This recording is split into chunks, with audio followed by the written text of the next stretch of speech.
Hello guys, welcome to my YouTube channel. কেমন আছো তোমরা? এখন আমরা কথা বলবো হচ্ছে ইন্ডিয়ান এবং ইন্টারন্যাশনাল সিনেমার অনেকগুলো আপডেটস নিয়ে। চলো ভিডিওটা শুরু করা যাক। আজকে সবথেকে ফার্স্ট যেটা আপডেট সেটা হচ্ছে লাকি ভাস্করকে নিয়ে। তো লাকি ভাস্কর যখন রিলিজ হয়, ওয়ার্ড অফ মাউথ খুবই পজিটিভ ছিল এবং ব্যাপক একটা রেসপন্সও পেয়েছিল এবং দুলকার সালমানের মেবি 3 নম্বর হিট ছিল তেলেগুতে। এবং ফিল্মটা যখন নেটফ্লিক্সে আসে তখন তো আরও ট্রেন্ডিংয়ে ছিল এবং প্রচুর লোকে সিনেমাটাকে দেখেছে, খুব পছন্দ করেছে। ডিরেক্টর ভেঙ্কি আটলুরি, সে এই ফিল্মটা দিয়ে বেশি তার আরও নাম হয়েছে। মানে ধানুষের ভাতি দিয়ে যতটা নাম হয়নি তার থেকে বেশি নামেই লাকি ভাস্কর দিয়ে হয়েছে। তো লাকি ভাস্করের সেকেন্ড পার্ট কিন্তু আসছে, এটা পুরোপুরি কিন্তু কনফার্ম। ভেঙ্কি আটলুরি এর যে ডিরেক্টর সে কিন্তু এটা পুরোপুরি কনফার্ম করেছে যে তার এই যে সূর্যার সাথে যে কাজটা আসছে তার পরের কাজটাই হয়তো মেবি হতে চলেছে লাকি ভাস্করের সিকুয়েল। বাট লাকি ভাস্করের সিকুয়েল কিন্তু হবে, এটা এখন পুরোপুরি কনফার্ম। ডিরেক্টর নিজেই জানিয়েছে যে লাকি ভাস্করের পার্ট 2 আসবে। তো এটা যারা লাকি ভাস্কর সিনেমাটি নিয়ে খুব এক্সাইটেড বা লাকি ভাস্কর যাদের দেখে বিশাল হেভি লেগেছে, তো তাদের জন্য বেশ সুখবর।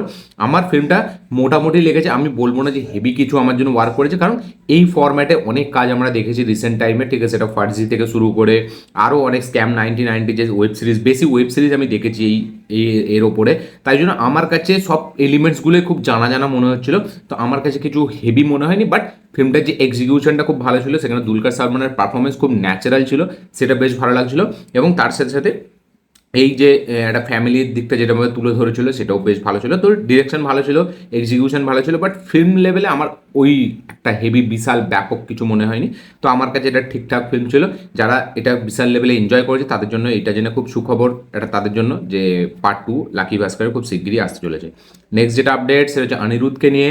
তো ইয়াসের টক্সিক যেটা ডিরেক্ট করেছে গীতু মোহন দাস, যাতে মিউজিক দিয়েছিল হচ্ছে প্রথমে আমাদের যার নাম হচ্ছে আমাদের জেরেমি স্ট্যাক, ঠিক আছে? সেই বিজিএম দিয়েছিল যখন টিজারটা রিলিজ হয়।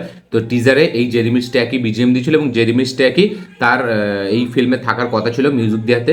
বাট এখন শোনা যাচ্ছে নাকি যে নাকি মানে জেরেমি স্টেক না, তাকে রিপ্লেস করে নাকি আনা হবে হচ্ছে আমাদের অনিরুদ্ধকে।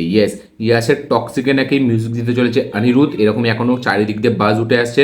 একটা বলা যায় কাইন্ড অফ একটা ইনসাইডার রিপোর্টও উঠে আসছে যে অনিরুদ্ধই মেবি মিউজিক দেবে টক্সিকে এবং জেরেমি স্ট্যাক এখান থেকে সরে যাবে। এবং জেরেমি স্ট্যাক হচ্ছে একজন লন্ডনের মিউজিক কম্পোজার, ঠিক আছে? এবং সে মানে মিউজিক দেওয়ার কথা ছিল এবং টিজারে দিয়েও ছিল, এবং টিজারের বিজিএমটা কিন্তু আমার বেশ ভালোই লেগেছিলো, আমার কোথাও গিয়ে খারাপ মনে হয়নি, একটা ভালোই বিজিএম মনে হয়েছিল। বাট যদি অনিরুদ্ধ দেয় এরকম গ্যাংস্টার ড্রামা ফিল্মতে, তাহলে তো মানে সেটা 4 চাঁদ লেগে যাবে। তো আমি তো বেশি করেই চাই যে অনিরুদ্ধই যেন এখানে মিউজিক দেয়। তো দেখা যাক সেটা কী হয়। বাট মেকার্সরা কিন্তু অনিরুদ্ধকে এই ফিল্মে আনার চেষ্টা করছে, দেখা যাক সেটা কী হয়। এই ফিল্মটা রিলিজ হবে পরের বছর 2026-এর 19 মার্চ। দেখা যাক ফাইনালি তাহলে ফার্স্ট টাইম কানাডা ইন্ডাস্ট্রিতে কাজ করে নাকি অনিরুদ্ধ, এটা দেখবার মতো বিষয়। এবং ইয়াসের যে স্টারডম, তার যে অরা, তার যে স্ক্রিন প্রেজেন্স টক্সিক সিনেমায় আমরা দেখেছি, সেটাতে অনিরুদ্ধ কিন্তু খুব দারুণভাবে সেটা মিউজিকটা দিয়ে সিনগুলোকে এলিভেট করতে পারবে। তাহলে কারা কারা চান যে অনিরুদ্ধ ইয়াসের টক্সিকে মিউজিক দেয়, তারা অবশ্যই কমেন্ট করে লিখে জানাবেন। নেক্সট যেটা আপডেট সেটা হচ্ছে বিজয় দেবরকোন্ডার নেক্সট বিগেস্ট রিলিজ, যেটার নাম হচ্ছে কিংডম, ডিরেক্টেড বাই আমাদের জার্সি সিনেমার ডিরেক্টর গৌতম তিন্নানুরি এবং মিউজিক দিয়েছে অনিরুদ্ধ। এই ফিল্মটা প্রথমে রিলিজ হওয়ার কথা ছিল 31শে মে, বাট ফিল্মটা পোস্টপন হয়। তো এখন এই ফিল্মটার যে অফিসিয়াল রিলিজ ডেট সেটা চলে এসছে, একটা নতুন অ্যানাউন্সমেন্ট দিয়ে এই সিনেমাটার নতুন রিলিজ ডেট হচ্ছে জুলাইয়ের 31 তারিখ। ইয়েস, মানে এই মাসের শেষের দিকে এই ফিল্মটা রিলিজ হবে, এই মাসের লাস্ট তারিখে, এটা হচ্ছে 31শে জুলাই এই ফিল্মটা রিলিজ হতে চলেছে। এবং একটা বড় যেটা আপডেট সেটা হচ্ছে যে কিংডম মুভিটা কিন্তু হিন্দিতে রিলিজ হবে না। ইয়েস, নর্থে কোনো মানে হিন্দি রিলিজ হবে না, এবং এটা পুরোপুরি ডাইরেক্ট একদম ওটিটিতে যখন আসবে নেটফ্লিক্সে তখনই আমরা এর হিন্দি ভার্সন দেখতে পাবো।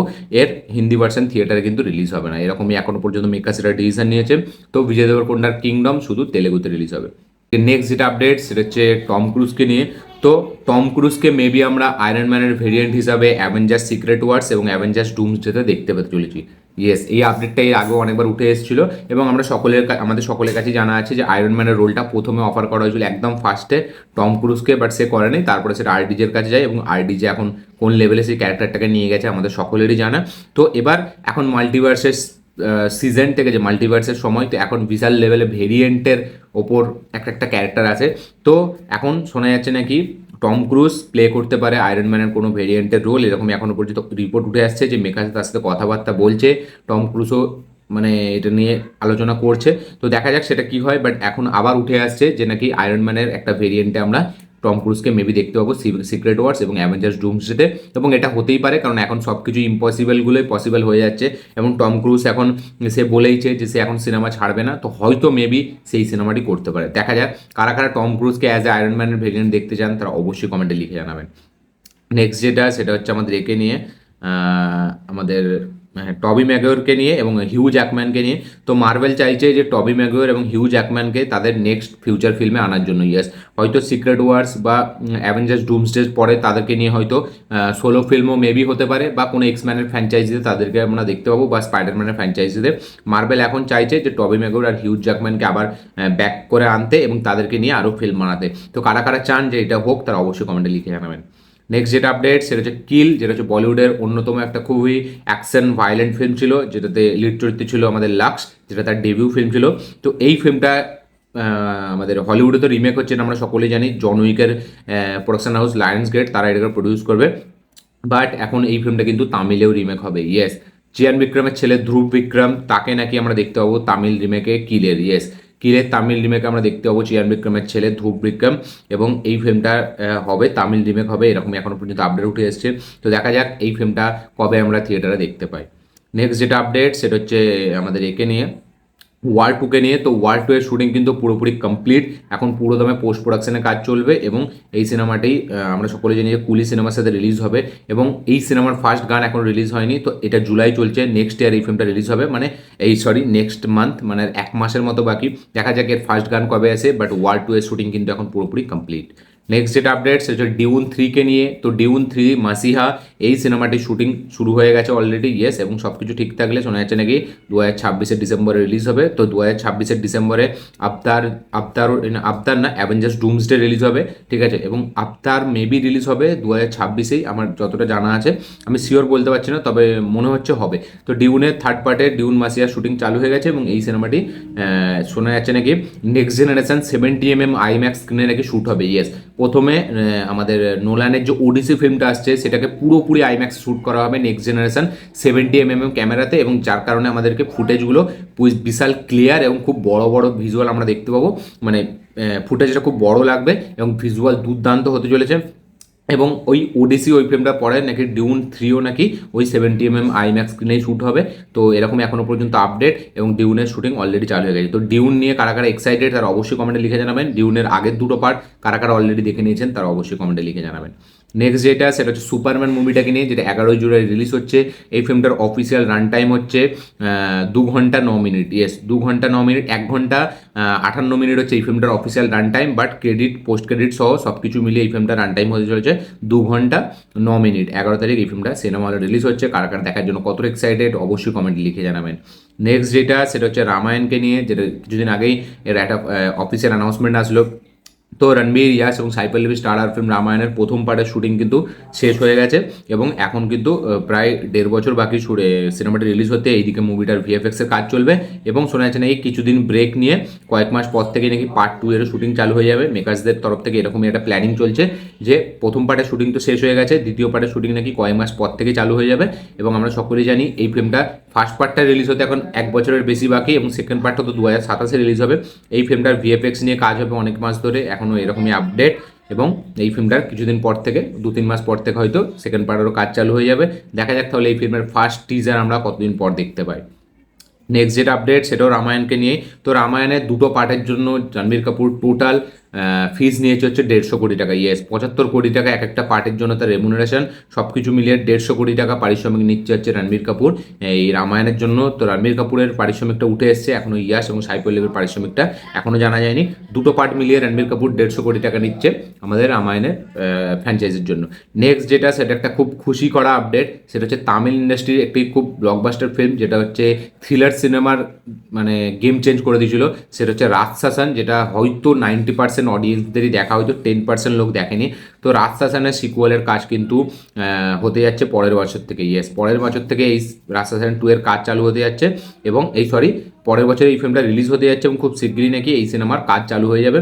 এটা কিন্তু এর যে লিড অ্যাক্টর বিষ্ণু বিশাল সে কিন্তু পুরোপুরি কনফার্ম করেছে। রাজশাসন 2 আসছে, নেক্সট ইয়ার রিলিজ হবে রাজশাসন 2, হয়তো কয়েকদিনের মধ্যেই এই সিনেমার অফিসিয়াল অ্যানাউন্সমেন্ট এবং শুটিং চালু হয়ে যাবে। তো রাজশাসন 2 নিয়ে কারা কারা এক্সাইটেড তারা অবশ্যই কমেন্টে লিখে জানাবেন, এবং এইটার জন্য একটা লাইক তো অবশ্যই করা দরকার। এবং আমি তো বিশাল লেভেলে এক্সাইটেড যে রাজশাসন 2 দেখার জন্য, কারণ রাজশাসন এমন একটা ফিল্ম ছিল যেটা সত্যি থ্রিলার জনরাকে পুরো লেভেলে ঘুরিয়ে দিয়েছিল, মানে ব্যাপক লেভেলের একটা ফিল্ম বানিয়ে ফেলেছিল। এবং ওই ফিল্মটাকে বিট করা, মানে শুধু ইন্ডিয়ান ডিরেক্টরদের কথা বলছি আমি, ওয়ার্ল্ড ওয়াইডেও যত ডিরেক্টর আছে তাদের পক্ষেও মানে এইরকম থ্রিলারকে ব্রেক করা খুবই কিন্তু মুশকিলের ব্যাপার, যেটা রাজশাসনের ডিরেক্টর করে দেখিয়েছিল এবং ব্যাপক লেভেলের একটা কাজ হয়েছিল। কারা কারা এক্সাইটেড এর পার্ট 2 নিয়ে অবশ্যই কমেন্টে লিখে জানাবেন।